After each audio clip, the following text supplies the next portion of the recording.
আসসালামু আলাইকুম ওরহমতুল্লাহি ওবরাকাতুহু। ওয়ালাইকুম আসসালাম রহমতুল্লাহ বারাকাত।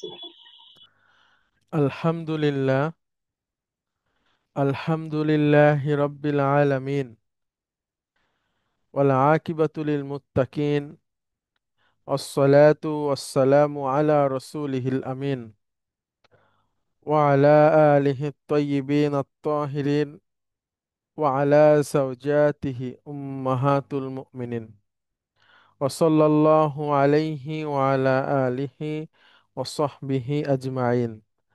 أعوذ بالله من الشيطان الرجيم. بسم الله الرحمن الرحيم.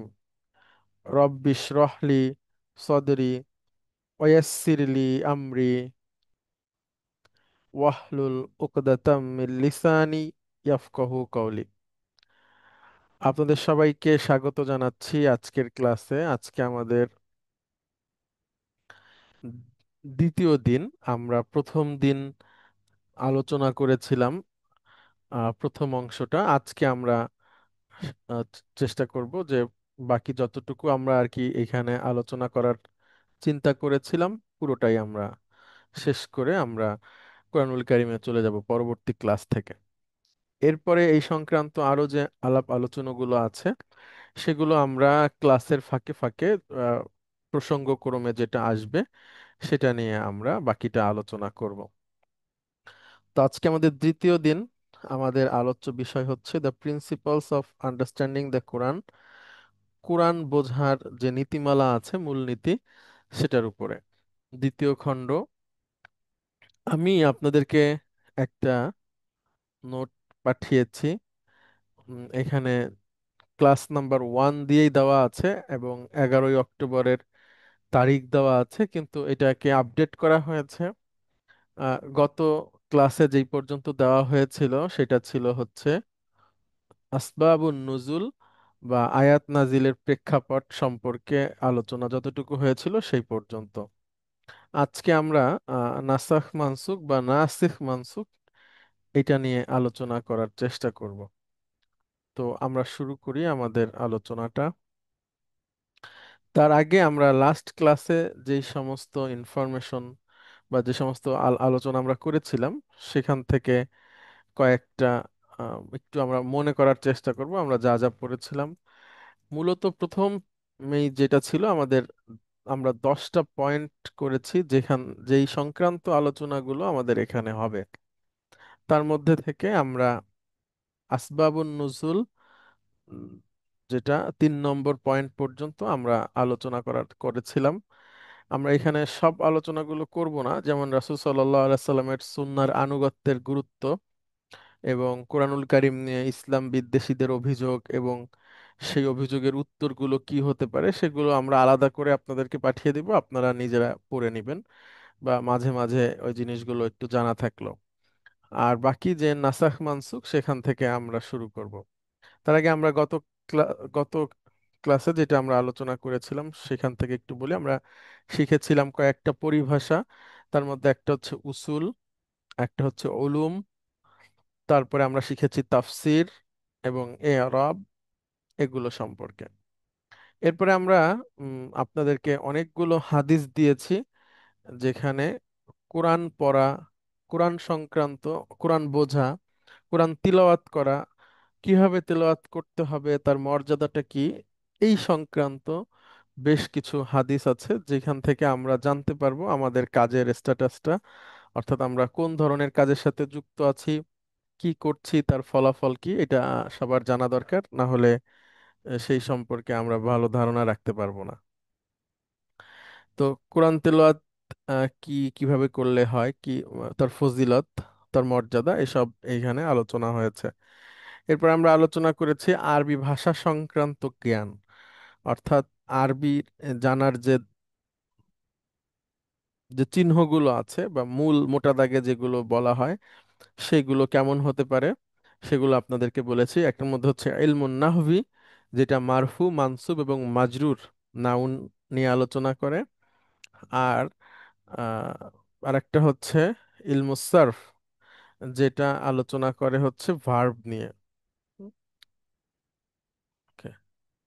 একটা হচ্ছে ইলমুস সারফ। একটা রুট থেকে কিভাবে উম, অনেকগুলো ফর্ম তৈরি হয়, অতীত, বর্তমান, ভবিষ্যৎ, তারপরে কর্তা, কর্ম, এরপরে হচ্ছে আদেশ, নিষেধ, তারপরে হলো যে তার ভার্বাল নাউন সহ আরো অনেকগুলো ফর্ম আছে। এখানে আমরা অল্প কয়েকটা, মানে কয়েকটা আমরা বাদ দিয়েছি যেগুলো আমাদের প্রয়োজন নাই এই মুহূর্তে। তো ইলমুস সারফ কি সেইটাও আমরা আলোচনা করেছি। ওকে, তারপরে আমরা আরো আপনাদেরকে বলেছিলাম যে আরবি ভাষার আরেকটা অংশ আছে যেটা হচ্ছে ইলমুল বালাগা, যে আরবি ভাষার যে অলংকার শাস্ত্র, হ্যাঁ, বা এখানে ভাষার মধ্যে যে রূপক বা উপমা, অর্থাৎ রূপক অর্থে বা উপমা উদাহরণের ক্ষেত্রে যে সমস্ত বিষয় বলা হয়, যেটা সাধারণত উম, ভাষা আর মধ্যে আসে না, মানে সাধারণভাবে এটা একটু অন্যভাবে বলা হয়। আমরা উদাহরণ দিয়েছিলাম যে অনেকে বলে যে ওনার হাত অনেক লম্বা, বা আমি তোমাকে দেখে নেব। এটার শাব্দিক অনুবাদ হয় না, এর মধ্যে অন্তর্নিহিত অন্য কোনো কিছু আছে। ঠিক একইভাবে আরবি ভাষাও এটার মুক্ত না, এভাবে করে ব্যবহার হয়। এরপরে আমরা আলোচনা করেছিলাম যে কুরআনুল কারীম কি, এবং আহ, কোরআন ওহির সংজ্ঞা, হ্যাঁ, ওহি কাকে বলে, এবং কি কি ভাবে ওহি নাজিল হয়। ওহি নাজিলের যে পদ্ধতিগুলো ছিল সেটা সম্পর্কে আমরা আলোচনা করেছি। আপনাদেরকে লিখে দিয়েছি যে আপনারা একটু পড়ে নেবেন, কারণ অ্যাজ এ স্টুডেন্ট অফ তাফসির বা আরবি ভাষা এবং কোরআন, এটা একজন ছাত্রের জানা দরকার। Okay. এরপরে আমরা সর্বশেষ যে আলোচনা করেছিলাম সেটা ছিল আসবাবুন নুজুল, বা আয়াত নাজিলের যে প্রেক্ষাপট, সেটা সম্পর্কে আমরা বলেছিলাম যে সব আয়াতের পেছনে যে প্রেক্ষাপট আছে এমন না, কিছু কিছু আয়াত আছে যেগুলোর কোনো কারণ ছাড়াই নাজিল হয়েছে, অর্থাৎ কিছু ঘটেনি বা কোনো প্রশ্নের উত্তর দেওয়া হচ্ছে না, এমনিতেই আলোচনা করা হয়েছে বা নাজিল হয়েছে। এই পর্যন্ত আমরা আলোচনা করেছিলাম। আজকে আমরা এরপর থেকে যে অংশটা আছে সেখান থেকে আলোচনা করার চেষ্টা করব।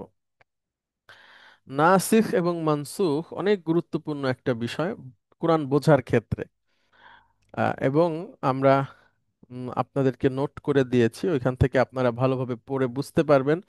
নাসিখ মানসুখ নিয়ে অনেক কথা আছে, সব কিছু আমরা এখানে আনিনি, কারণ ওগুলোর প্রয়োজন নাই এই মুহূর্তে। আমরা যখন, যদি আমাদের কখনো প্রসঙ্গ আসে, তাহলে সেই প্রসঙ্গে আলোচনা করলে তখন আমরা বুঝতে পারবো।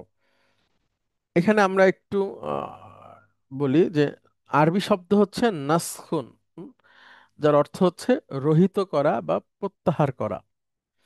আর আরেকটা অর্থ হচ্ছে অনুলিপি করা। মনে করেন আপনার কাছে কোনো একটা বই আছে, আরবিতে এটাকে নুসখা বলা হয়। নুসখা মানে হচ্ছে কপি।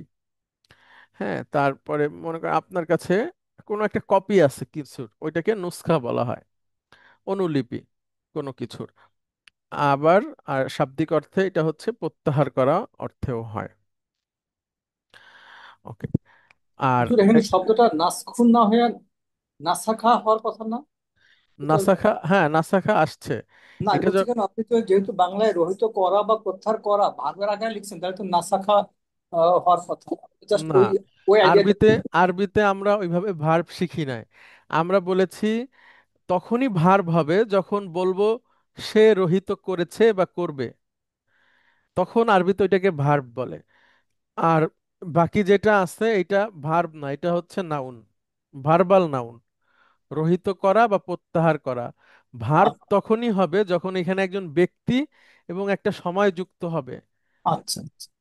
হুম। তো নাসখুন হচ্ছে আপনার মাছদার হবে তো হুজুর, এটা মাছদার তো। হ্যাঁ হ্যাঁ, এটা মাজদার, মাজদার।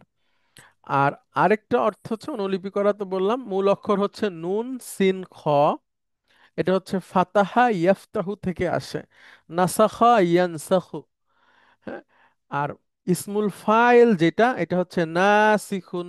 যেমন নাসারা ইয়ানসুরু থেকে নাসিরুন, আপনাদেরকে অনেকবার এটার উদাহরণ দেওয়া হয়েছে, নাসিরুন। একইভাবে উম, এখানেও একই রকম, নাসাখা ইয়ানসাখু নাসিখুন। নাসিখ মানে হচ্ছে রহিতকারী, আর মানসুখুন মাফউলুন, হ্যাঁ, বা হচ্ছে আমরা যদি জলামা ইয়াজলুমু ইয়াজলিমু দিয়ে বললে ভালো বুঝতে পারবেন। জলামা ইয়াজলিমু মানে জুলুম করা, সেখান থেকে যিনি জুলুম করে তিনি হচ্ছে জলিমুন, আর যিনি জুলুম হয় তিনি হচ্ছে মাজলুমুন। তো একইভাবে যেটা হচ্ছে রহিত করে সেটা হচ্ছে নাসিখুন, আর যেটা রহিত হয়ে যায় সেটা হচ্ছে মানসুখুন, হ্যাঁ, রহিতকৃত। অর্থাৎ যেই আয়াতের বিধান রহিত হয়ে গিয়েছে সেটি হলো মানসুখ, এবং যেই আয়াত দ্বারা সেটিকে প্রতিস্থাপন করা হয়েছে সেটি হলো নাসেখ। হ্যাঁ, অর্থাৎ যেই যেই বিধানটা চলে গেছে সেই বিধানটা হচ্ছে মানসুখ, ওই আয়াতটা, আর ওই বিধানের জন্য প্রতিস্থাপনকারী যে আয়াত এসেছে ওইটা হচ্ছে নাসেখ। আচ্ছা, এখন আমরা একটু সামনের দিকে যাই। লক্ষ্য করেন আপনাদের যে নোটটা দেওয়া হয়েছে এখানে একটা একটা পয়েন্ট নিয়ে আসা হয়েছে। যেমন একটা উদাহরণ দেওয়া হয়েছে, সূরা বাকারা আয়াত নাম্বার হচ্ছে 240। আল্লাহ বলছেন বিসমিল্লাহির রহমানির রহিম, ওয়াল্লাযীনা ইউতাওয়াফাউনা মিনকুম, তোমাদের মধ্যে যারা ইন্তেকাল করে, হ্যাঁ, ওয়ায়াদারুনা আজওয়াজান ওয়াসিয়াতাল লিআজওয়াজিহিম মাতাআন ইলাল হাওলি গায়রা ইখরাজ। হ্যাঁ, আমি অনুবাদটা বলি তাহলে সময়টা আমরা বাঁচবে, আমরা পড়ে নিব যার যার মতো করে। তোমাদের মধ্যে যারা স্ত্রীদের রেখে মারা যায় তারা যেন তাদের স্ত্রীদেরকে 1 বছর পর্যন্ত প্রয়োজনীয় জীবনোপকরণ প্রদান করা এবং তাদেরকে বাড়ি থেকে বের করে না দেওয়ার ওসিয়ত করে যায়। অর্থাৎ আমি যদি মারা যাই তাহলে আমার স্ত্রী 1 বছর পর্যন্ত খোরপোশ পাবেন, ভরণ পোষণ পাবেন এবং আমার বাড়িতেই থাকবেন। এটা ছিল বিধান। তো আল্লাহ সুবহানাহু ওয়া তাআলা এইটাকে মানসুখ করে নাসিখ আয়াত নাজিল করেন। সেটা হচ্ছে সূরা বাকারা আয়াত নাম্বার হচ্ছে 234। এখানে আল্লাহ বলছেন তোমাদের মধ্যে যারা স্ত্রী রেখে মারা যাবে তাদের স্ত্রীরা 4 মাস 10 দিন নিজেদেরকে অপেক্ষায় রাখবে।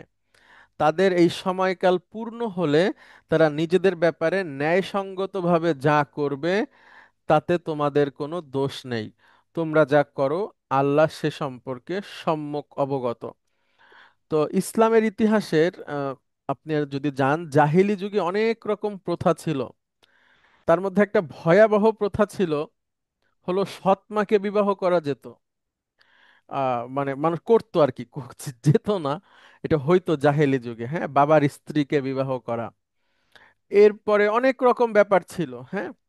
তো আল্লাহ সুবহানাহু ওয়া তাআলা এখানে একটা সুস্পষ্ট এবং সুন্দর ইনসাফপূর্ণ বিধান দিলেন যে স্ত্রী ইন্তেকাল করলে স্বামী যদি মারা যান তাহলে স্ত্রী 4 মাস 10 দিন অপেক্ষা করবেন পরবর্তী বিবাহের জন্য। এটা যদি কেন করা হয়েছে সেটার অনেক রকম ব্যাখ্যা আছে, ওইটা আপনারা পড়ে নেবেন, বুঝে নেবেন। আমরা ওই ধরনের ব্যাখ্যায় যাব না, খুব কম যাব। যখন আমরা এই ধরনের আয়াত নিয়ে আলোচনা করব বিধিবিধান সংক্রান্ত আলাপগুলো বেশি করব। এবার মনে করেন যে স্ত্রী কেন অপেক্ষা করবে 4 মাস 10 দিন, এখানে অনেক রকম বিষয় আছে, মানসিক বিষয় আছে, সামাজিক ব্যাপার আছে।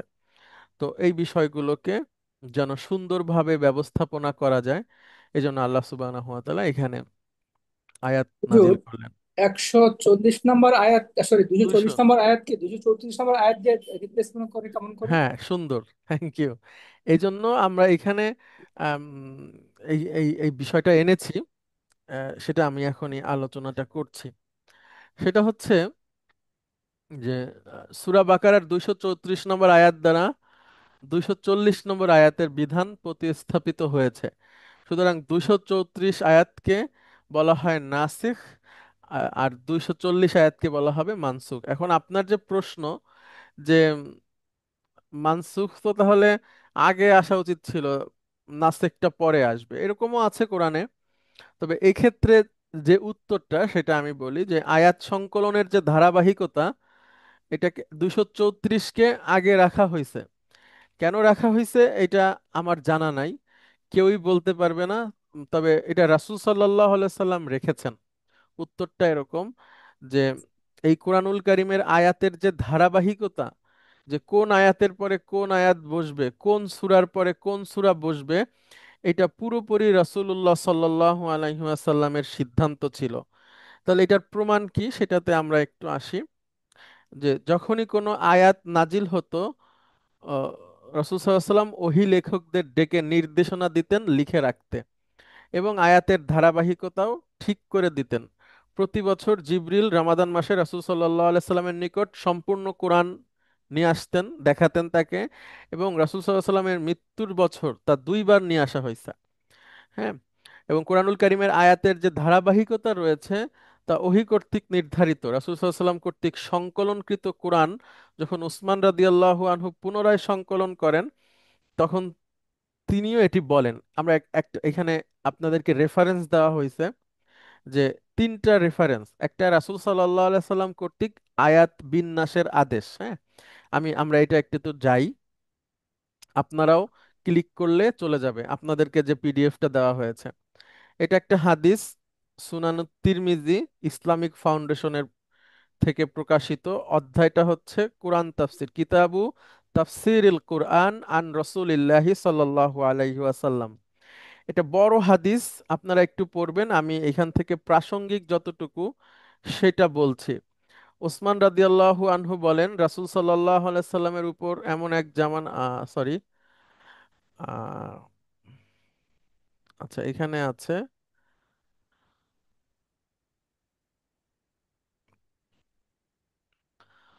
আচ্ছা, রাসূল সাল্লাল্লাহু আলাইহি সাল্লামের উপর এমন এক জামানাও এসেছে যখন তার উপর বহু সংখ্যক সূরা একসঙ্গে নাজিল হয়েছে।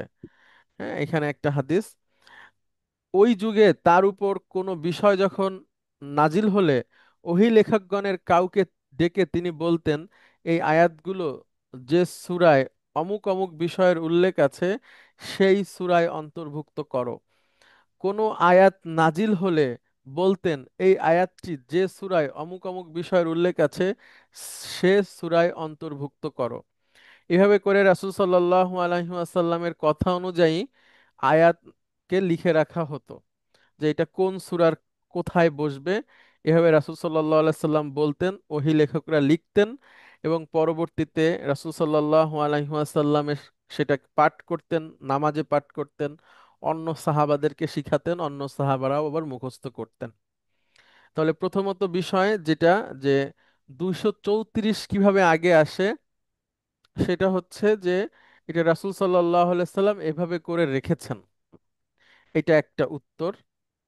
এরপরে আরো আরো একটা হাদিস আছে, যে রাসূল সাল্লাল্লাহু আলাইহি সাল্লামকে প্রতি বছর কোরআন একবার করে দেখানো হতো। আমরা ওই হাদিসটাও একটু পড়ি।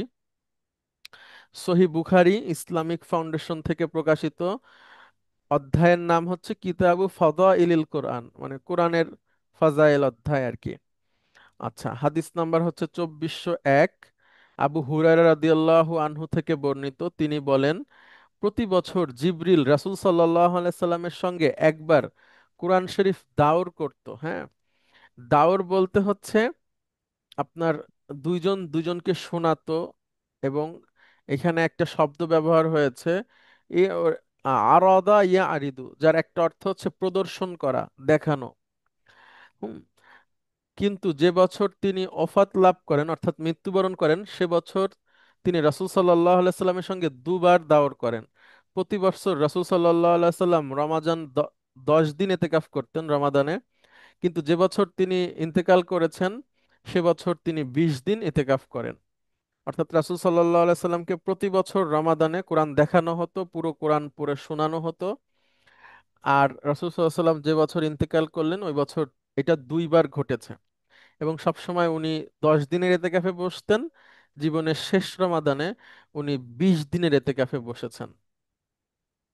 এরপরে আপনার যে প্রশ্নটা এসেছে মোহাম্মদ মুস্তফা, এই সেম জিনিস উসমান রাদিয়াল্লাহু আনহু, যিনি কোরআন, আজকে আমরা যে কোরআনের কপি দেখছি, ঠিক আছে, এই কোরআনের কপি আমাদের কাছে পৌঁছানো পর্যন্ত, মানে এটার যে একটা বড় অবদান ওনার, সেখানে একটু দেখি। উনি মুসলিম বিশ্বের খলিফা ছিলেন, প্রধানমন্ত্রী বা প্রেসিডেন্ট যেটাই বলেন। তো উনি সমস্ত কোরআনকে একসাথে করে সুন্দর করে একটা বই আকারে রেডি করে এরপরে ওনার তত্ত্বাবধানে সমস্ত গভর্নরদের কাছে পৌঁছাইছিলেন যে এই কোরআনটা অনুযায়ী এখন থেকে তেলাওয়াত হবে, বাকি তোমাদের কাছে যেগুলো আছে ওগুলো তোমরা ধ্বংস করে ফেলো, পুড়িয়ে ফেলো। আর এইটা থেকে এখন থেকে পাঠ করা হবে। এটার কারণ আছে, আমরা সেটাতে আসব। এই একটা হাদিস, এটা হচ্ছে সহি বুখারীর হাদিস। এখানে দেখেন আব্দুল্লাহ ইবনে জুবায়ের রাদিয়াল্লাহু আনহু থেকে বর্ণিত। আব্দুল্লাহ ইবনে জুবায়ের হচ্ছেন আবু বকর রাদিয়াল্লাহু আনহুর নাতি। হুম? তিনি বলেন, আমি ওসমান ইবনে আফফান রাদিয়াল্লাহু আনহুকে উক্ত আয়াত সম্পর্কে বললাম। কোন আয়াত? ওই যে আপনি যেটা বলতেছেন যে 234 কিভাবে আগে আসে। তো উনিও একজন সাহাবী আর একজন সাহাবীকে বলছেন। আব্দুল্লাহ ইবনে জুবাইর হচ্ছে ছোট মানুষ, মানে সরি, মানে বয়সে অনেক ছোট। আর ওসমান রাদিয়াল্লাহু আনহু উনি তো তখন হচ্ছেন খলিফা। তো ওসমান রাদিয়াল্লাহু আনহুকে বলতেছেন যে এই আয়াতটা কি হবে। হুম, এটা তো মানসুখ হয়ে গেছে। অতএব উক্ত আয়াত আপনি কি মুসহাফে লিখেছেন বা বর্জন করছেন না কেন, বা এটাকে প্রতিস্থাপনের বিষয়টা কেন হচ্ছে না? তখন ওসমান রাদিয়াল্লাহু আনহু বললেন, হে ভাতিজা, আমি মুসহাফের স্থান থেকে কোনো জিনিস পরিবর্তন করব না। অর্থাৎ তার কাছে রাসূল সাল্লাল্লাহু আলাইহি সাল্লাম থেকে যেভাবে এসেছে, রাসূল সাল্লাল্লাহু আলাইহি সাল্লাম এটাকে সাহাবীদেরকে জমা করতে বলেছিলেন, ওইটা কোরআন সংকলনের আলোচনায় আসবে। তো ঠিক যেভাবে করে ওইটা রাসূল সাল্লাল্লাহু আলাইহি সাল্লামের কাছে ছিল, পরবর্তীতে এটা আবু বকর রাদিয়াল্লাহু আনহুর কাছে আসলেন, সেখান থেকে ওমর রাদিয়াল্লাহু আনহুর কাছে আসলেন, ওমর রাদিয়াল্লাহু আনহুর মৃত্যুর পরে তার মেয়ের কাছে ছিল, সেখান থেকে ওসমান রাদিয়াল্লাহু আনহু নিয়েছিলেন। তো ওসমান রাদিয়াল্লাহু আনহু এটাকে একটু আপডেট করলেন, মানে আপডেট বলতে মানে আর কি, এটাকে সুন্দর করে বাধাই করে বই আকারে তৈরি করা। আম, তো এই সময় ওসমান রাদিয়াল্লাহু আনহু বললেন যে আমার কাছে ঠিক যেভাবে করে এসেছে ওইভাবেই থাকবে, আমি এটাকে পরিবর্তন করব না। অর্থাৎ আয়াতের যে বিন্যাস, ধারাবাহিকতা, এটা ওহী দ্বারা সাব্যস্ত হয়েছে। হ্যাঁ, তো এটাই হচ্ছে উত্তর আপাতত। এরপরে আরো ভালো উত্তর দিতে পারবেন যারা আরো বড় পণ্ডিত আছেন। আমি এটাই পারছি আর কি। আমি তিনটা হাদিস নিয়ে আসার চেষ্টা করছি, আপনারা আপনাদের পিডিএফ এ ক্লিক করলেও চলে যাবে। তাহলে এটা একটা অংশ, যে নাসিখ মানসুকের বিষয়ে, যে নাসিখ মানসুকটা আসলে কি এবং কোরআনের আয়াতের বিন্যাস এবং ধারাবাহিকতাটা কোন ধরনের পদ্ধতি মেনে চলেছে, সেটা আপনারা এখান থেকে জানতে পারবেন ইনশাআল্লাহ। আচ্ছা, পরবর্তী অংশ হচ্ছে সাবা আহরুফ। হ্যাঁ, আমরা এটাতে আসি। সাবা আহরুফ বা সাত কিরাতের সংক্ষিপ্ত তথ্য। হ্যাঁ, সাত কিরাত বলতে কোরআনুল কারীম আহ, হচ্ছে তার যে শব্দের উচ্চারণ, শব্দ বর্ণের আহ, বিভিন্ন আহ, উচ্চারণের যে পার্থক্য, একই আরবি ভাষাতে অন্য অন্য অ্যাকসেন্টের, সেই সংক্রান্ত কিছু বিষয় এখানে আছে, সেটা আমরা একটু দেখি। এখানে এইটা এইটা সম্পর্কে আমাদের কতটুকু জানা দরকার এই মুহূর্তে। সাতক্ষীরাত সম্পর্কিত আলোচনা বেশ বিস্তৃত এবং ব্যাপক।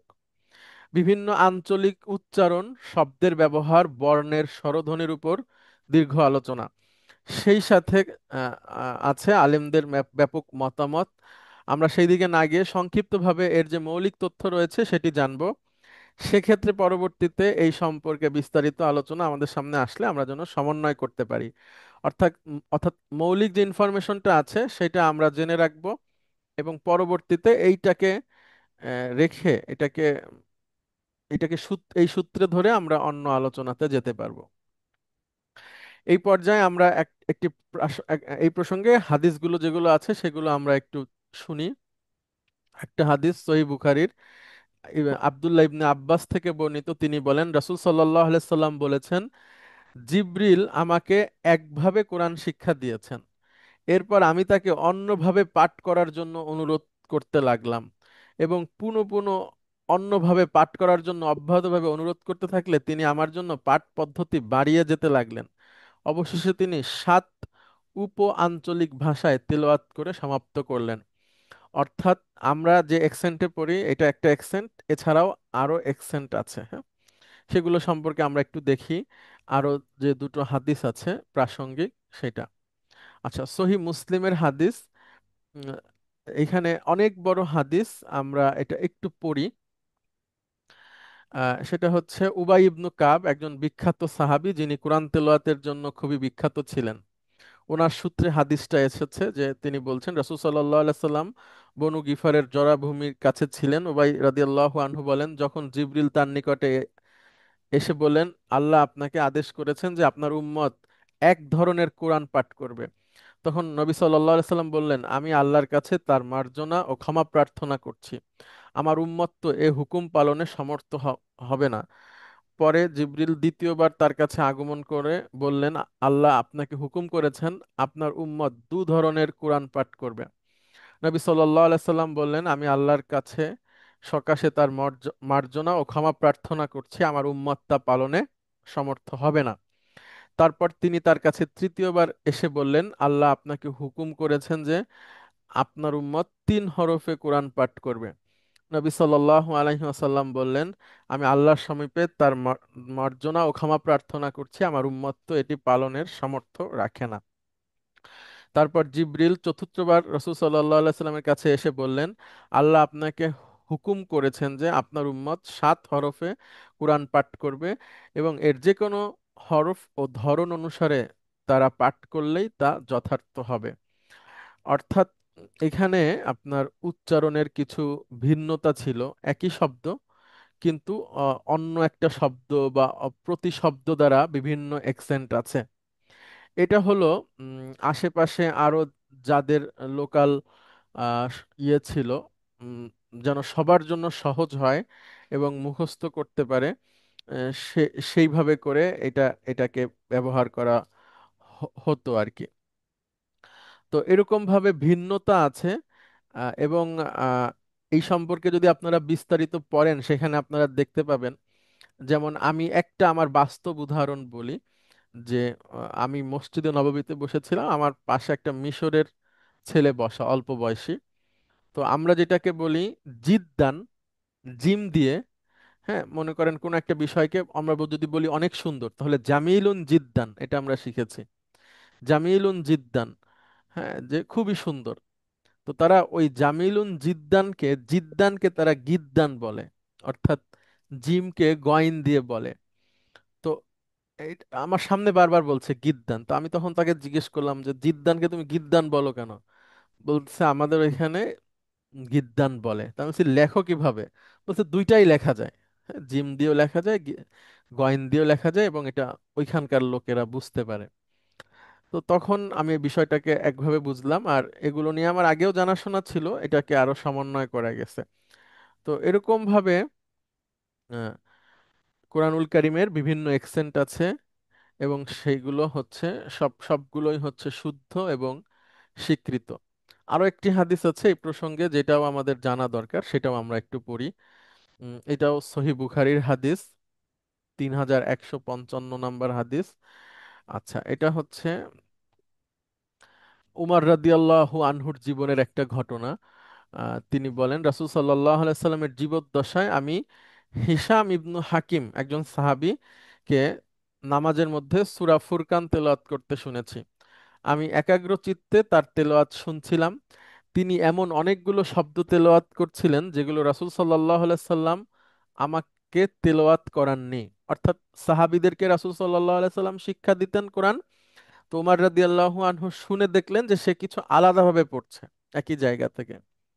এতে আমি তাকে মানে নামাজরত অবস্থায় ধরে ফেলতে চেয়েছিলাম, কিন্তু সালাম ফেরানো পর্যন্ত আমি ধৈর্য ধরলাম।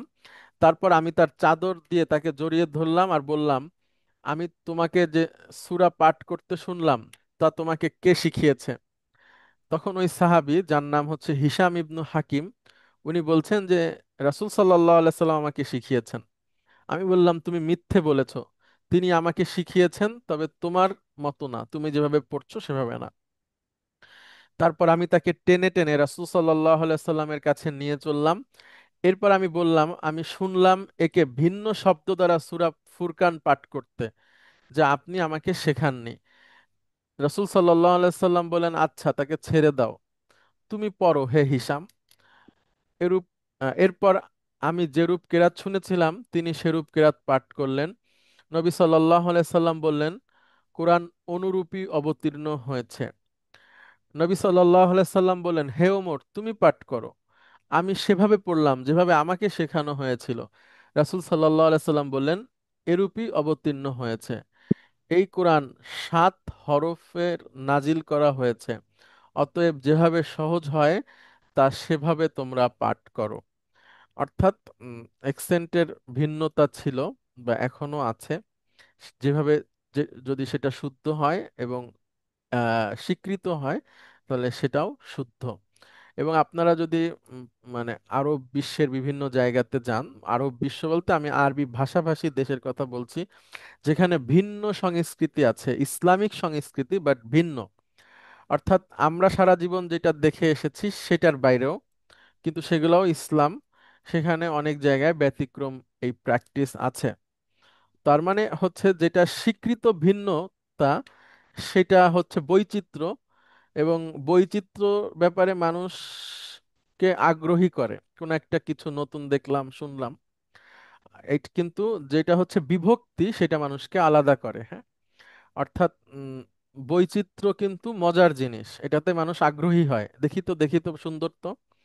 আর বিভক্তি হচ্ছে যে আর একজনেরটা আমি দেখবো না, তার সাথে বসবো না, কথা বলবো না, শুনবো না। তো কোরআনুল কারীমের আরো এক্সেন্ট আছে, আমরা যেভাবে পড়ি এটা হচ্ছে কুরাইশ এক্সেন্ট। এছাড়াও আরো এক্সেন্ট আছে। তাহলে এটা হচ্ছে আমাদের সাবা আহরুফ সম্পর্কিত আলোচনা, যে কোরআনুল কারীমের ভিন্ন এক্সেন্ট থাকতে পারে। ওকে।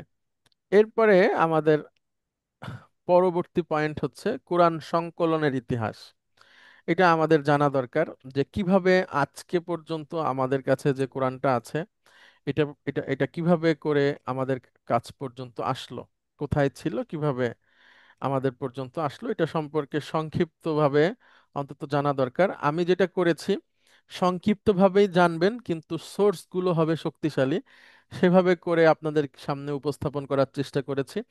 অর্থাৎ যদি সাহাবীদের বক্তব্য পাওয়া যায়, রাসূল সাল্লাল্লাহু আলাইহি সাল্লামের বক্তব্য পাওয়া যায়, সেক্ষেত্রে আমাদের জন্য জিনিসটাকে বিশ্বাস করা আর সহজ হবে। হ্যাঁ, আজকে আমাদের কাছে বই আকারে কোরআনুল কারীম রয়েছে, শুরুতে মূলত এভাবে ছিল না।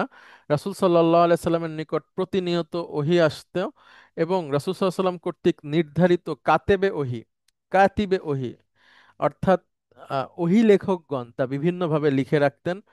পরবর্তীতে এটি বই আকারে আমাদের সামনে এসেছে, যাকে মুসহাফ বলা হয়। হ্যাঁ, আমরা এখন যেটা পড়ি এটার কথা বলা হচ্ছে। আচ্ছা, মুসহাফের এখানে কয়েকটা আসার আছে। আসার বলতে সাহাবীদের কথা, হ্যাঁ। এটা আমরা পড়লে একটু দেখতে পারবো, আমরা এটা একটু পড়ি। দুইটা আছে। এটাও সহিহ বুখারী হাদিস, ইসলামিক ফাউন্ডেশনের কিতাবুল আহকাম, বিধিবিধান সংক্রান্ত অধ্যায়। একটু বড় হাদিস, তারপরেও আমরা একটু পড়ি। সেটা হচ্ছে যে জায়েদ ইবনে সাবিত রাদিয়াল্লাহু আনহু নামে একজন বিখ্যাত সাহাবী, উনি বলছেন যে একটা যুদ্ধ হয়েছিল, ইয়ামামার যুদ্ধ, আবু বকর রাদিয়াল্লাহু আনহুর সময়। তো ওই যুদ্ধে অনেক সাহাবী শহীদ হন, যাদের মধ্যে অনেকে কোরআনে হাফেজ ছিলেন। তো উম, রাসূল সাল্লাল্লাহু আলাইহি সাল্লামের সময় সাহাবীরা বিভিন্ন জায়গায় বিক্ষিপ্তভাবে কোরআনুল কারীম লিখে রেখেছিলেন, সব একত্রে একসাথে জমা ছিল না, কিন্তু মুখস্থ ছিল অনেক মানুষের, হ্যাঁ। মুখস্থ ছিল অনেক সাহাবীর। তো আবু বকর রাদিয়াল্লাহু আনহু কাছে উমর রাদিয়াল্লাহু আনহু এসে বললেন যে অনেক সাহাবী ইন্তেকাল করেছে যারা কোরআনুল কারীমের হাফেজ ছিল। তো উমর রাদিয়াল্লাহু আনহু বলছেন যে আমার ভয় হচ্ছে আরো অনেক স্থানে যদি কোরআনের হাফিজগণ এরকম ব্যাপক হারে শহীদ হন, তাহলে কোরআনের বহু অংশ বিলুপ্ত হয়ে যাবে। সুতরাং আমি মনে করি যে আপনি কোরআন সংকলনের নির্দেশ দেন। উমর রাদিয়াল্লাহু আনহু আবু বকর রাদিয়াল্লাহু আনহুকে বলছেন। ওকে।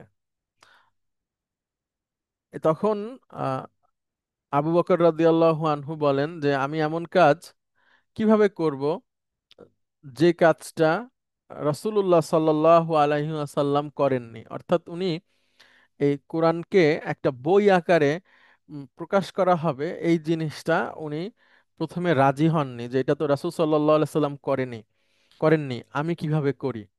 তখন ওমর রাদিয়াল্লাহু আনহু বললেন, আল্লাহর কসম, এটা একটা ভালো কাজ। তো ওমর রাদিয়াল্লাহু আনহু, ওই যে জায়েদ ইবনে সাবেত রাদিয়াল্লাহু আনহু যিনি, ওনাকেও বারবার বলছিলেন যে আপনিও এটার ব্যাপারে আবু বকর রাদিয়াল্লাহু আনহুর সাথে বলেন এবং এটার ব্যাপারে চেষ্টা করেন।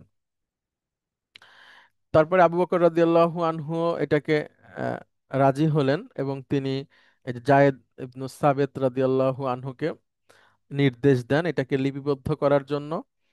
এরপরে জায়েদ রাদিয়াল্লাহু আনহু বলছেন, আল্লাহর শপথ, কুরআন সংগ্রহ করে একত্রিত করার আদেশ না দিয়ে যদি আমাকে একটি পাহাড়কে সরিয়ে নেওয়ার গুরুভার অর্পণ করত, তাও আমার জন্য ভারী মনে হতো না। আমি বললাম, কি করে আপনারা এমন একটি কাজ করবেন যা রাসূল সাল্লাল্লাহু আলাইহি সাল্লাম করেননি? আবু বকর রাদিয়াল্লাহু আনহু বললেন, আল্লাহর শপথ, এটি একটি ভালো কাজ। আমার পক্ষ থেকে এ কথা বারবার উপস্থাপিত হতে থাকলো। এক পর্যায়ে আল্লাহ তাআলা আমার অন্তরে প্রশান্তি দান করলেন, যে বিষয়ে আবু বকর ও উমর রাদিয়াল্লাহু আনহুর অন্তরে প্রশান্তি দান করেছিলেন, এবং তারা যা ভালো মনে করলেন আমিও তা ভালো মনে করলাম। অর্থাৎ জায়েদ ইবনে সাবেত রাদিয়াল্লাহু আনহু বলছেন যে আহ, মানে আবু বকর রাদিয়াল্লাহু আনহুও এটার ব্যাপারে একরকম ছিলেন, এবং উনিও ছিলেন যে এটাকে বই আকারে প্রকাশ করা হবে, কিন্তু এটা তো রাসূল সাল্লাল্লাহু আলাইহি ওয়াসাল্লাম করেনি, আমরা কি করব? এই একটা দ্বিধাদ্বন্দ্বে ওনারা ছিলেন। সুতরাং আমি কোরআন অনুসন্ধান করতে শুরু করলাম। খেজুরের ডাল, পাতলা চামড়ার টুকরা, শ্বেত পাথর এবং মানুষের অন্তঃকরণ থেকে আমি কোরআনকে একত্রিত করলাম। হ্যাঁ, এরপরে তিনি আরো একটু অংশ বললেন যে রাসূল সাল্লাল্লাহু আলাইহি ওয়াসাল্লামের জীবনের শেষের দিকে যে আয়াতগুলো নাজিল হয়েছে তার মধ্যে একটা ছিল সূরা তাওবার একটা অংশ। ওইটা উনি নিয়ে আসলেন খুঁজে এবং এটাকে সংযোজন করলেন। হ্যাঁ, এরপরে এই সংকলিত সহিফাগুলো আবু বকরের জীবনকাল পর্যন্ত তার কাছেই ছিল। এরপর আল্লাহ তাআলা তাকে মৃত্যু দেন, পরে ওমরের জীবনকাল পর্যন্ত তার নিকট ছিল। তার মৃত্যুর পর হাফসা বিনতে ওমর, ওমর রাদিয়াল্লাহু আনহুর মেয়ে, তার কাছে ছিল। হুম, তো এটা হচ্ছে একটা একটা হাদিস। আর একটা আছে আনাস ইবনে মালিক রাদিয়াল্লাহু আনহু থেকে বর্ণিত, এটাও সহিহ বুখারীর একটা আসার। তিনি বললেন যে জায়েদ ইবনে সাবেত রাদিয়াল্লাহু আনহু আব্দুল্লাহ ইবনে জুবায়ের, সাঈদ ইবনুল আস এবং আব্দুর রহমান ইবনে হারিস রাদিয়াল্লাহু আনহুকে ডেকে পাঠালেন, এবং তারা হাফসা রাদিয়াল্লাহু আনহুর নিকট সংরক্ষিত কোরআনকে সমবেতভাবে লিপিবদ্ধ করার কাজ আরম্ভ করলেন। ওসমান রাদিয়াল্লাহু আনহু কুরাইশ বংশীয় তিনজনকে বললেন, যদি জায়েদ ইবনে সাবেত এবং তোমাদের মধ্যে কোনো শব্দে উচ্চারণ ও লিখন পদ্ধতি সম্পর্কে মতবিরোধ দেখা দেয়, তবে কুরাইশের ভাষায় তা লিপিবদ্ধ করো।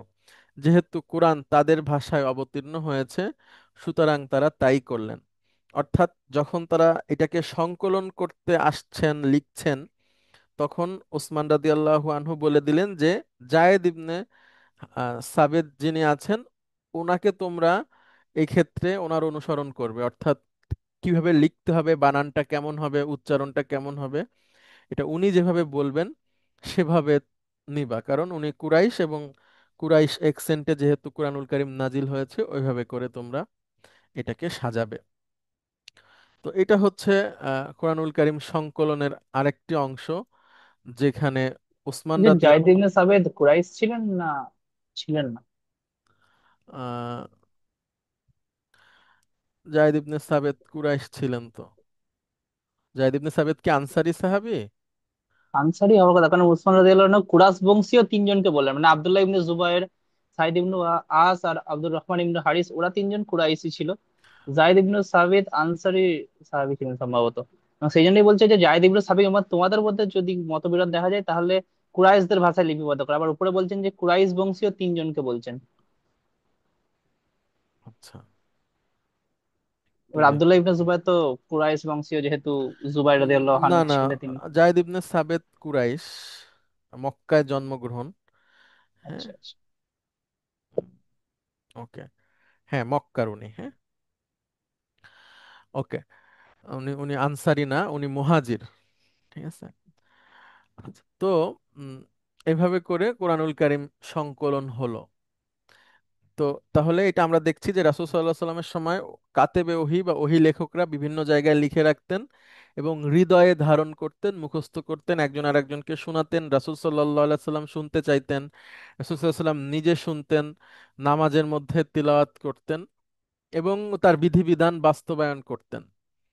এরপরে সেটাকে আবু বকর রাদিয়াল্লাহু আনহুর সময় একত্রিত করা শুরু করা হলো এবং সেটাকে লিপিবদ্ধ করার জন্য যেভাবে আনা হয় একসাথে করা হলো, কিন্তু সেটাকে বই আকারে রাখা হয়নি, সহিফা আকারে, অর্থাৎ কয়েক খণ্ডে খণ্ডে করে একসাথে রাখা। এরপরে সেটা উমর রাদিয়াল্লাহু আনহুর কাছে ছিল। ওসমান রাদিয়াল্লাহু আনহুর সময়, যেহেতু সময়টা অনেক দূর চলে গেছে, নতুন প্রজন্ম আসছে, সেই সময় কোরআন তেলাওয়াত নিয়ে বেশ কিছু সমস্যা হচ্ছিল। তখন ওসমান রাদিয়াল্লাহু আনহু এটাকে একটা সুন্দর ব্যবস্থাপনার মধ্যে দিয়ে সংকলন করে উনি সব জায়গাটাতে এটাতে পাঠালেন এবং সবাইকে নির্দেশ দিলেন যে এই মুসহাফ অনুসারে এইভাবে করে তোমরা সবাই পাঠ করবা, যেন মানে কোরআন তেলাওয়াত নিয়ে তোমাদের কারো মধ্যে কোনো দ্বিধাদ্বন্দ্ব তৈরি না হয়। ওকে, এটা একটা পয়েন্ট। এরপরে আমাদের আরেকটা অংশ হচ্ছে কোরআনুল কারীম তাফসির করার ধাপ সমূহ। এখানে একটা প্রশ্ন, তাহলে কি হুজুর এই ওসমান রাজিয়াল্লাহু আনহুর আমল থেকে কি একটা অ্যাকসেপ্টই চলে আসতেছে এখন কোরআন, জি, তার আগে? ইয়েস, একটা অ্যাকসেন্টেই, যেহেতু উনি তার আগে ওই সাতটা ছিল। হ্যাঁ, হ্যাঁ, উনি ওই অ্যাকসেন্টটাকেই প্রাধান্য দিয়েছেন। হ্যাঁ, যে যদি কখনো অসুবিধা হয়, মানে কোনো রকম দ্বিধাদ্বন্দ্ব তৈরি হয়, তখন কুরাইশ অ্যাকসেন্ট যেটা ঠিক আছে এটা চলবে। তো পরবর্তীতে আপনার বিলুপ্ত ঠিক হয়নি এগুলা, তবে মোস্ট অফ দ্য পিপল সবাই কুরাইশ অ্যাকসেন্টেই পড়ে সারা পৃথিবীতে যেখানে যাবেন। হয়তো আপনার হাজারে বা লাখে একজন দুজন হয়তো ব্যতিক্রম করেন, তো সবে সেটাও স্বীকৃত। হ্যাঁ, না, ওকে। তো এই জামানায় তো আর এটা হওয়ার কথা না, যে তাহলে পৃথিবীর যেখানেই থাক এই একটা অ্যাকসেন্ট দিয়ে চলবে। সেটা হ্যাঁ, মানে ওইটাই আমি বলছি যে মানে যখন তেলাওয়াত নিয়ে সমস্যা হচ্ছিল, হ্যাঁ, তখন উনি এটাকে এটাকে লিখে দিলেন এবং অন্যান্যদেরকেও বললেন যে তোমরা এটা ফলো করো। কিন্তু তারপরেও অন্য অ্যাকসেন্ট তো ছিল, মানে অন্য অ্যাকসেন্ট তো আর মানুষ এমন না যে ভুলে যায়, ভুলে গেছে, বা এটা চর্চা ছিল, সেই চর্চাটা সবসময় ছিল বা এখনো আছে। হুম, না, তাহলে ওনারা যেটা ওই যে একটা উদাহরণ দিলেন একটা আফ্রিকার দেশের জন্য, জি, যে জি, ওরা ওই যে কি কি সিমকে হ্যাঁ, কয়েন হ্যাঁ, বলে, জি, জি, তো জি, এটা এটা এটা অশুদ্ধ হচ্ছে না? ওটা ওই না, না, অশুদ্ধটা ওরা কি? অশুদ্ধ না, অশুদ্ধ না। বিধিবিধান বা আয়াতের কোনো অর্থ পরিবর্তন হয় না, শুধুমাত্র উচ্চারণে পার্থক্য, এছাড়া কিছু না। মানে দেখা গেল, আমি এখানে আপনাকে একটা উদাহরণ বলি, সেটা হচ্ছে উম, কোরআনুল কারিমে তাল মানে আসো, আমরা পড়েছি না, তাল, তাল মানে আসো। আবার আসো আরো কয়েকটা আরবি কোরআনুল কারিমে আসছে। হ্যাঁ, অর্থাৎ কোরআনুল কারিমের যে শব্দ এবং এর যে উচ্চারণ, শব্দগুলোর উচ্চারণ, ওই সময়ের মানুষরা শুনেও এটা শুনে বেশ অবাক হয়ে গেছে যে মুহাম্মদ সাল্লাল্লাহু আলাইহি সাল্লাম উনি লেখাপড়া জানেন না, কিন্তু সে এই ধরনের শব্দ কিভাবে বলে। তো এরকম, এবং এই যে আপনার শব্দের যে উচ্চারণ বা পাশাপাশি উম, ওই সময় যারা সাহিত্য চর্চা করত তাদের মধ্যে এই জিনিসটা ছিল যে হ্যাঁ, এই ধরনের শব্দ আছে, আবার এটাকে আবার অন্যভাবেও ব্যবহার করা যায়। ঠিক ওইভাবে করে এটার চর্চা ছিল, সাত সাত কেরাতেই চর্চা ছিল সব সময়। এবং দেখা গেল ওইটা উসমানী মাসহাফ বা কুরাইশ এক্সেন্ট খুব প্রসিদ্ধ হলেও বাকি এক্সেন্টগুলো একদম বিলুপ্ত হয়ে যায়নি, বা এরকম কোনো বিধান ছিল না যে তোমরা একদম ওইটাকে মুছে ফেলো বা এইভাবে পড়াই যাবে না। অন্যভাবেও ওইটার চর্চা চলে আসছে যুগে যুগে। এবং এটার উপরে তো এখন অনেক এক্সপার্টও আছে, পৃথিবীতেই বেঁচে আছে যারা সাত কেরাতের উপরে এক্সপার্ট। এবং এর যে আলোচনাগুলো অনেক জটিল, এক একটা শব্দের ভিন্নতা, তার উচ্চারণের পদ্ধতি, আম, এ নিয়ে অনেক আলোচনা আছে আর কি। যাই হোক, আমরা আমাদের কাছে যেটা আছে এটা নিয়ে আমরা বলি এটা উসমানী মাসহাফ এবং এ কুরাইশ এক্সেন্ট, এটাই হচ্ছে মোস্ট অফ দ্য মুসলিম তারা উচ্চারণ করেন। আবার যারা অন্য এক্সেন্টে পড়েন তারা বলেন না কিন্তু যে তোমাদেরটা ভুল, বা আমরা আবার বলছি না তাদেরটা ভুল। হ্যাঁ, সবগুলোই সঠিক। ওকে, কোরআনুল কারীম তাফসির করার ধাপসমূহ, অর্থাৎ কিভাবে কোরআনুল কারীম ব্যাখ্যা হবে, হ্যাঁ, সেটার একটা নীতিমালা আছে। আমরা এখান থেকে একটু দেখার চেষ্টা করি। আপনাদেরকে লিখে দেওয়া হয়েছে যেটা, সেখান থেকে প্রথম ধাপ হচ্ছে কোরআন দ্বারা কোরআনের তাফসীর। মনে করেন কোনো একটা বিষয় আমরা বুঝতে পারছি না যে জিনিসটা কেমন হবে, তখন সেটাকে কিভাবে আমরা বুঝবো, এটার নিয়মটা কি হবে। তো সেক্ষেত্রে প্রথম নিয়ম হচ্ছে যে কোরআন দ্বারা কোরআনের তাফসীর, অর্থাৎ কোনো একটা বিষয় আমরা বুঝতে পারছি না, একটা আয়াত, তো দেখতে হবে অন্য কোনো আয়াতে এটা সম্পর্কে কিছু বলা আছে কিনা। তো হিস্ট্রিক্যালি এটা একটা সুন্দর ঘটনা আছে যেটা হাদিসের মধ্যেও আছে, এবং তাফসির সংক্রান্ত শাস্ত্রের একটা মূল নীতির একটা হাদিস, সহি মুসলিমের হাদিস, ইসলামিক ফাউন্ডেশন কিতাবুল ইমানের হাদিস। হ্যাঁ, সূরা আনআম এর ৮২ নাম্বার আয়াত নাজিল হলো। আল্লাহ বলছেন, আল্লাযীনা আমানু আলাম ইয়ালবিসু ঈমানাহুম বিযুলমিন উলাইকা লাহুমুল আমনু আহুম মুহতাদুন। অর্থাৎ যারা ঈমান এনেছে এবং তাদের ঈমানকে জুলুমের সাথে মিশ্রিত করেনি, উলাইকা লাহুমুল আমনু হ্যাঁ, তাদের জন্য আছে নিরাপত্তা এবং তারাই হচ্ছে হেদায়েত প্রাপ্ত। বিজুলমিন উলাইকা লাহুমুল আমনু আহুম মুহতাদুন, তাদের জন্য নিরাপত্তা এবং তারাই হচ্ছে হেদায়েত প্রাপ্ত, অর্থাৎ যারা জুলুম করেননি। তো এটা শুনে সাহাবীরা, এই আয়াত শুনে সবাই বললেন যে আমাদের মধ্যে এমন কে আছে যারা জুলুম করেনি। হ্যাঁ, তো আমরা তো তাহলে নিরাপত্তা এবং হেদায়েত প্রাপ্ত আমরা কি হব না? তাহলে চলো আমরা রাসূল সাল্লাল্লাহু আলাইহি সাল্লামের কাছে বিষয়টা শুনে দেখি যে এটা কেমন হবে। তখন আব্দুল্লাহ ইবনে মাসউদ রাদিয়াল্লাহু আনহু তিনি বলছেন যে যারা ঈমান এনে সূরা আনামের ৮২ নাম্বার আয়াত এটা অবতীর্ণ হলে সাহাবেদের কাছে খুবই কঠিন মনে হলো। তারা বললেন, আমাদের মধ্যে এমন কে আছে যে নিজের উপর আদৌ জুলুম করে নাই? তখন রাসূল সাল্লাল্লাহু আলাইহি সাল্লাম ইরশাদ করেন, তোমরা যা মনে করেছো বিষয়টি তা নয়, বরং বরং লুকমান তার পুত্রকে সম্বোধন করে যা বলেছিলেন এর মর্ম, হে বৎস, আল্লাহর সাথে শরিক করো না, নিশ্চয় শিরক চরম জুলুম। সূরা লুকমানের ১৩ নম্বর আয়াতে আবার আল্লাহ বলছেন যে লুকমান আলাইহিস সালাম তার সন্তানকে বলেছিলেন যে ইয়া বুনাইয়া লা তুশরিক বিল্লাহ ইন্না শিরকা লা জুলমুন আযীম, নিশ্চয় শিরক হচ্ছে একটা মহা জুলুম। তখন রাসূল সাল্লাল্লাহু আলাইহি ওয়াসাল্লাম বলছেন যে তোমাদের সামনে যে আয়াত এসেছে সূরা আনামের ৮২ নম্বর আয়াত, যে ওয়ালাম ইয়ালবিসু ঈমানাহুম বিজুলমিন, ওই জুলুম মানে হচ্ছে শিরক। অর্থাৎ ঈমান আনার পরে ঈমানকে আবার শিরিকের সাথে যুক্ত করা যাবে না। এটাই হচ্ছে এটার ব্যাখ্যা। তখন জিনিসটা সবার কাছে পরিষ্কার হলো যে আচ্ছা, এখানে জুলম মানে হচ্ছে শিরক। অর্থাৎ কুরআনুল কারীমের কোন শব্দের অর্থ কিভাবে হবে, এটার ব্যাখ্যা কিভাবে হবে, এটা রাসূল সাল্লাল্লাহু আলাইহি ওয়াসাল্লাম থেকে জেনে নিতে হবে বা শিক্ষক থেকে জেনে নিতে হবে, না হলে এটাকে মানুষ ভুল বুঝবে। হ্যাঁ, যে আমাদের সমাজে অনেক মানুষ আছে যারা বলে যে শুধু কোরআনই যথেষ্ট, এটার আর অন্য কোনো দরকার নাই। তো শুধু কোরআন উম, যদি কেউ বলে তখন এই কোরআনের কোনো কিছুই বোঝা যাবে না, মানে অধিকাংশই। মানে কোরআনুল কারীম সেভাবে করে এমন ভাবে সাহিত্যমণ্ডিতভাবে নাজিল করা যে আপনি যদি এটা শাব্দিক অর্থ করেন তাহলে অনেক জায়গায় এমন এমন অর্থ হবে যেটা মুসলিম বিশ্বাসের সাথে পরিপন্থী। হ্যাঁ, কোন এক জায়গায় বলা হচ্ছে যে যারা আল্লাহ এবং তার রাসূলের মধ্যে পার্থক্য করে তারা কাফের। তো আল্লাহ আর রাসূলের মধ্যে পার্থক্য আছে না? একজন বলেন, উত্তর দেন। আল্লাহ হচ্ছেন স্রষ্টা, রাসূল সাল্লাল্লাহু আলাইহি তারপর সাল্লাম হচ্ছেন সৃষ্টি। আল্লাহ হচ্ছেন রব, রাসূল সাল্লাল্লাহু আলাইহি সাল্লাম হচ্ছেন তার বান্দা। হ্যাঁ, তো আল্লাহর সাথে রাসূল সাল্লাল্লাহু আলাইহি সাল্লামের তো অনেক পার্থক্য।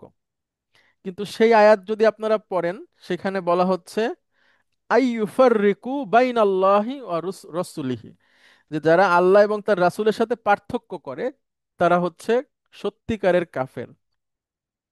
অর্থাৎ যারা আল্লাহ এবং তার রাসূলের নীতির মধ্যে পার্থক্য করে, যে আল্লাহর নীতি একরকম, রাসূল সাল্লাল্লাহু আলাইহি সাল্লামের নীতি বা পথ হচ্ছে আর এক রকম, এভাবে হবে তার ব্যাখ্যা। তো এই ব্যাখ্যাটা কে দিবেন? যার কাছে এটা নাজিল হয়েছেন তিনি দিবেন, বা তার সাথে যারা ছিলেন তারা যেভাবে বুঝেছেন সেভাবে হবে। এটা আজকে যদি কেউ এসে বলে যে আমার তো আকল আছে, আমার তো বিবেক আছে, আমি সেটা দিয়ে বুঝবো, তো আকল দিয়ে, বিবেক দিয়ে ন্যায় নিষ্ঠা নীতি নৈতিকতা বোঝা যায় না, এটার জন্য ওয়াহি দরকার হয়। অর্থাৎ কোন কাজটা ঠিক আর কোন কাজটা ঠিক না, এইটার জন্য ওহী দরকার হয়। হ্যাঁ, মনে করেন কোনো একজন লোক দ্বিতীয় বিয়ে করলো, একজন পুরুষ।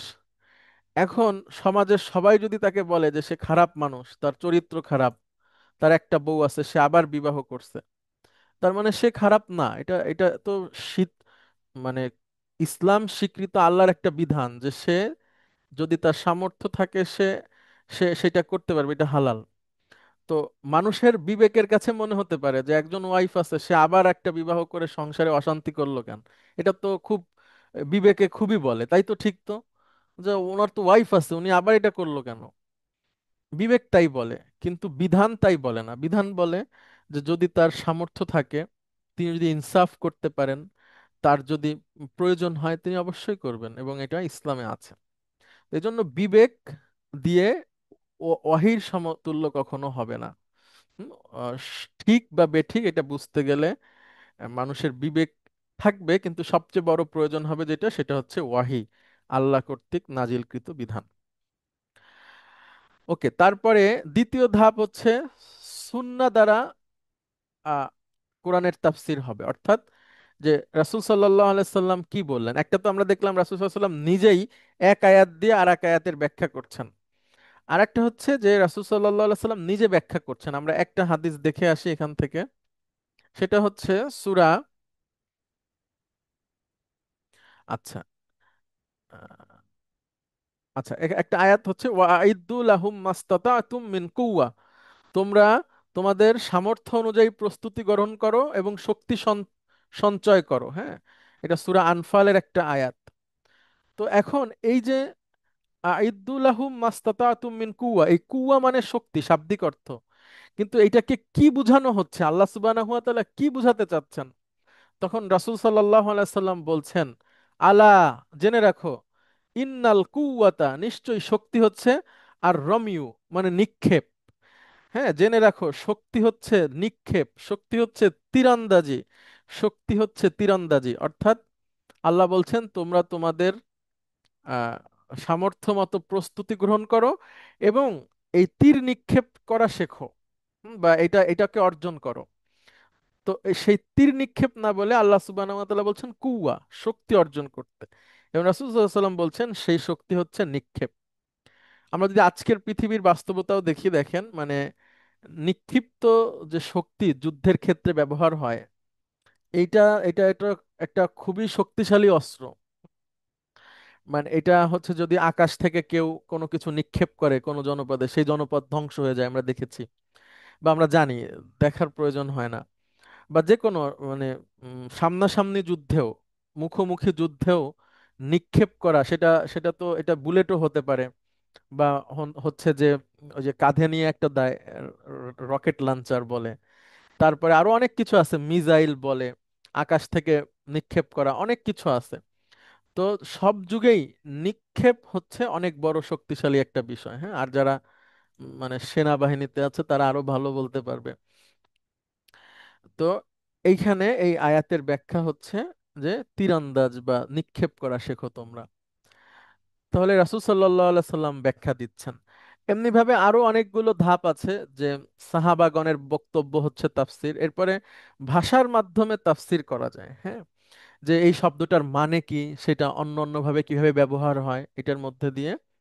এবং পঞ্চম একটা ধাপ হচ্ছে যে উপরের যে মূলনীতিগুলো আছে, যে কোরআনের এক আয়াতের ব্যাখ্যা, আর এক আয়াত, রাসূল সাল্লাল্লাহু আলাইহি সাল্লামের বক্তব্য, সাহাবাদের বক্তব্য, তারপরে ভাষার ব্যবহার, এইগুলোর মধ্যে থেকে কেউ যদি তার উম, মানে মতামত দেন, যে আমার কাছে মনে হয় এটা এমন হতে পারে, এবং সেটা যদি উপরের এই চারটা ধাপের সাথে মিলে যায়, তাহলে সেটাও অন কাইন্ড অফ তাফসির হতে পারে বা ব্যাখ্যা হতে পারে।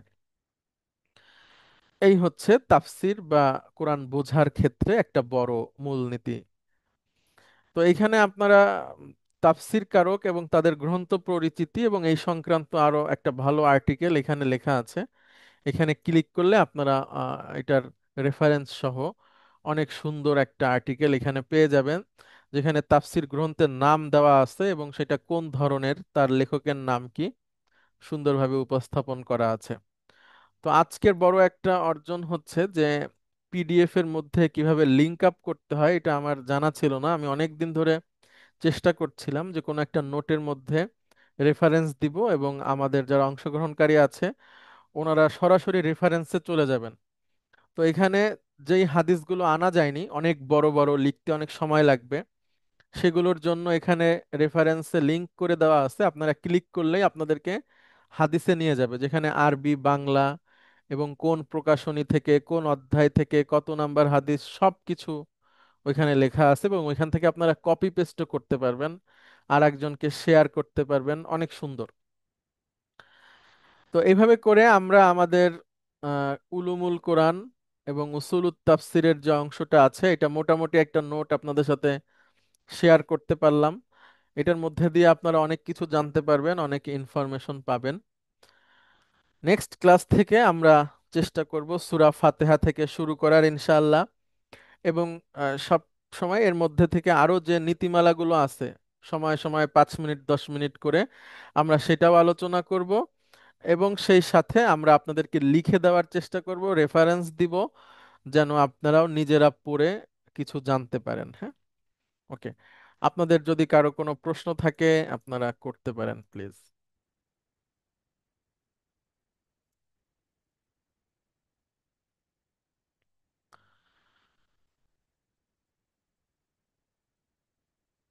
ওকে। হুজুর নেক্সট ক্লাস থেকে কি ওই অজু করে করতে হবে, মানে অজু করে থাকা ভালো নাকি এমনি? অজু আপনারা করতে পারেন, আপনাদের ইচ্ছা। আমরা যেভাবে পড়বো সেটা তো ফোনের মধ্যে পড়বো, তো ফোনে পড়লে অজু করতে হবে এরকম শর্ত নাই। হ্যাঁ, তবে অজু থাকলে অসুবিধা নাই, ভালো সেটা অবশ্যই, কেউ যদি অজু করতে চায়। থাকলে তো ভালো, কিন্তু এই প্রয়োজন শর্ত আছে না, কিনা, না না, জরুরি প্রয়োজন কিনা? মানে জরুরি না। শুধুমাত্র মুসহাফ স্পর্শের ক্ষেত্রে অজু করবেন, এছাড়া এমনি মোবাইল থেকে পড়লে, ফোন থেকে পড়লে অজু করতে হবে না।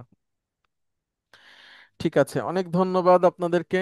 আজকে আমরা শেষ করছি, দেখা হুজুর হবে আগামী মুসাফ ক্লাস। স্পর্শের ক্ষেত্রে, আয়াত স্পর্শ ক্ষেত্রে অজু মানে অজুতা লাগবে, কিন্তু মুসাফ মানে যদি হার্ড কভার স্পর্শ করি তাহলে সেক্ষেত্রে কি অজু থাকা একদমই বাঞ্ছনীয় নাকি? বাঞ্ছনীয় ঠিক না, আমরা এভাবে বলি যে ভালো হয়, হ্যাঁ, উত্তম। একজন হুম মুসলমানের সবসময় অজু থাকাও তো ভালো। এখন বাই চান্স মনে করেন হুম আপনার হুম। অজু নাই, বাট আপনাকে কোরআন এক জায়গা থেকে আর এক জায়গায় সরাতে হবে, তো ওটাও আপনি সরাতে পারবেন, অসুবিধা নাই। হ্যাঁ, কিন্তু যেটা হচ্ছে যে অজু থাকাটা ভালো। হ্যাঁ হ্যাঁ, ওই জন্যই আর আমরা কি জিজ্ঞাসা আমরা করা যে। সবাইকে উৎসাহ দিব অজু সহ ধরার, কিন্তু এখানে হুম অনেক হুম। একাডেমিক মতামত আছে, সেগুলোতে আমরা যাব না, তাহলে মানুষের মাথা ঘুরাবে। ঠিক আছে। হুজুর না আমি হুজুর, নিয়ে একটু কথা বলতে আরেকটা চাচ্ছি। প্রশ্ন হুজুর, আরেকটা প্রশ্ন, সেটা হলো যে আমরা মোবাইলে তো কোরআন শরীফ সেভ করা থাকে, অনেক সময় আমরা মোবাইল থেকে কোরআন শরীফ পড়ি, সে জি, সময় কি অজু অজু করাটা জরুরি? না, মোবাইল থেকে কোরআন পড়লে অজু করা জরুরি না। ঠিক আছে। আচ্ছা। হুজুর, জি, প্লিজ। আসসালামু আলাইকুম। ওয়ালাইকুম হুজুর আসসালাম। একটা শব্দের আমি দুই ধরনের অর্থ পাচ্ছি, যদি আমি ডিকশনারিতে দুই ধরনের পাইনি বলে আপনাকে জানাচ্ছি। সেটা হচ্ছে যে সূরা বাকারার 78 নম্বর আয়াতে আছে একটা শব্দ, আ- আমানিয়া, হুম আশা বা আকাঙ্ক্ষা, হুম নাউন সম্ভবত, জি। নাউন। কিন্তু আবার এই একই শব্দ আমি পেলাম আয়াত নম্বর 111-তে। সেখানে হুম পাচ্ছি যে মিথ্যা আশা। তো আশা করা তো পজিটিভ, মিথ্যা না। আর যেটা আপনার আয়াত নাম্বার 78-এ এসছে, তো জি, ওখানে আবার মিথ্যা। কত নাম্বার আয়াত আবার বলেন? 78, 78। ওকে, 78। জি। হ্যাঁ অমিন হুম উম্মিয়ুনা। হ্যাঁ, তারপরে আছে উমিয়া না, হ্যাঁ, আচ্ছা, লা ইল্লা ইয়ালামুনা, আমানিয়া। হ্যাঁ, লা ইয়ালামুনাল কিতাবা ইল্লা ইল্লা আমানিয়া। আমানিয়া, জি। এটা হলো আশা আকাঙ্ক্ষার কথা বলা হচ্ছে। শুধু ওকে, আশা আকাঙ্ক্ষা ছাড়া তাদের কোনো জ্ঞান ছিল না, তারা ছিল মূর্খ, অশিক্ষিত, তাই না? আচ্ছা আচ্ছা। কিছু ইল্লা লোক আমানিয়া মানে আমানিয়ুন মানে আন্দাজ। আন্দাজ, হ্যাঁ আশা আন্দাজ তো আমি তো ডিকশনারিতে পেলাম না। দেখ এখানে আশা ডিকশনারিতে আকাঙ্ক্ষার কি কথা আছে, পাইছেন? আশা আশা আকাঙ্ক্ষা প্রত্যাশা এই জাতীয়। আচ্ছা, এটা বহু বচন, ঠিক আছে, হ্যাঁ এক্স্যাক্টলি, আমানিয়া। বহু বছর, জি বহু বছর, হ্যাঁ, বহু আমানিয়ুন বছর। বহু বচন, হ্যাঁ, জি। জি, আর সিঙ্গুলার হচ্ছে যে আমানিয়াতুন, উম উমনিয়াতুন, সিঙ্গুলার। আচ্ছা। আচ্ছা, কিন্তু আর এই শব্দটা কি আমি 111 নম্বর আয়াতে গিয়ে পেলাম, সেখানে বলা হচ্ছে মিথ্যা আশা, মানে তাদের মিথ্যা আশা। ওই যে মানে ইহুদি নাসারা বলতেছিল যে ইহুদি নাসারা ছাড়া কেউ ব্যস্ত পাবে না। হুম আর হুম। সেক্ষেত্রে একটা কথা হচ্ছে যে তখন বলা হচ্ছে যে আল্লাহ সুবহানাহু ওয়া তাআলা বলতেছেন এটা ছিল ওদের মিথ্যা আশা, মিথ্যা আশ্বাস বা আশা, এরকম একটা কিছু। 111। জি, 111। 111তে তো অন্য কিছু আচ্ছা, তিলকা আমানিয়াহুম, আচ্ছা ওইটাও তাদের এক ধরনের আশা আকাঙ্ক্ষা প্রত্যাশা। তো মিথ্যা কোথায় পাইলেন? মিথ্যা আশা এখানে যে অনুবাদটা করেছে সেটার কথা ও বলছি। আচ্ছা আচ্ছা, ওইটা ব্যাখ্যামূলক অনুবাদ করছে। আচ্ছা আচ্ছা আচ্ছা। ঠিক আছে, জি আচ্ছা। ব্যাখ্যামূলক অনুবাদ, এটার অর্থই যে আপনি পাইছেন তো এক বচন থেকে। আপনি তো বের করে ফেলছেন, আপনি তো দারুণ এক্সপার্ট হয়ে গেছেন, আল্লাহ আল্লাহ আলহামদুলিল্লাহ। হুজুর, এটা বলে না, এটা বলে আমার বিপদ। আপনি তো আপনি চেষ্টার মধ্যে আছেন, ভালো করতেছেন, গুড। এটুকুর মধ্যে আশা থাকি। বাসনা আকাঙ্ক্ষা প্রত্যাশা কামনা, ঠিক আছে, এগুলো জি। ভালো অর্থেও ব্যবহার হতে পারে, খারাপ অর্থেও ব্যবহার হতে পারে। কারণ কি, একটা মানুষের খারাপ আশাও থাকতে পারে, আহ, আবার খারাপ ভালো আশাও থাকতে পারে, ঠিক আছে। একদম। হ্যাঁ হ্যাঁ। মনে করেন আমি আশা করছি যে আমি 1 মাসের মধ্যে ধনী হয়ে যাব, এটা বলার সাথে সাথে আমার ওয়াইফ শুনে বললো ওরে আশা, ঠিক আছে। এখন সে তো এটাকে ধরবে নেগেটিভ অর্থে। তো এরকম আবার পজিটিভও হতে পারে যে আমি আশা করি যে আমার অনেক সম্পদ হলে আমি আল্লাহর রাস্তায় সব দান করব, সেটা ভালো আশা, এরকম। তো আশা দুই রকম হতে পারে, দুইটাই অনুবাদ হবে, অসুবিধা নাই। নিশ্চয়, এখন এখন পরিষ্কার। হ্যাঁ, আশা তো দুই রকমই হতে আচ্ছা, পারে। তা আমাদের সাথে কথা বলার পর কি কিছু পরিষ্কার হওয়া যায়? বলেন কি হুজুর, পরিষ্কার যাওয়ার মানে কি? আমি তো পরিষ্কারের মধ্যেই আছি। আচ্ছা। আলহামদুলিল্লাহ, অনেক ধন্যবাদ আপনাকে, আপনাদের সবাইকে অনেক ধন্যবাদ। হুজুর দেখা। আমি ওটা দেখছিলাম, হুজুর আসলে জায়েদ বিন সাবিত উনি আনসারী এই ছিলেন, উনি আনসারী আনসারী ছিলেন? সাহাবী। হ্যাঁ, খাজরাজ, মানে আউস আর খাজরাজের মধ্যে খাজরাজে তিনি খাজরাজ গোত্রভুক্ত ছিলেন মদিনার। জায়েদ ইবনে সাবেত। হম। কোথায় পাইলেন? আমি ইয়েতে আহ, আমি ইয়ে থেকে মানে উইকিপিডিয়া থেকে বলুন বা ইয়ে থেকেই বলুন, এগুলো থেকে খুঁজছিলাম।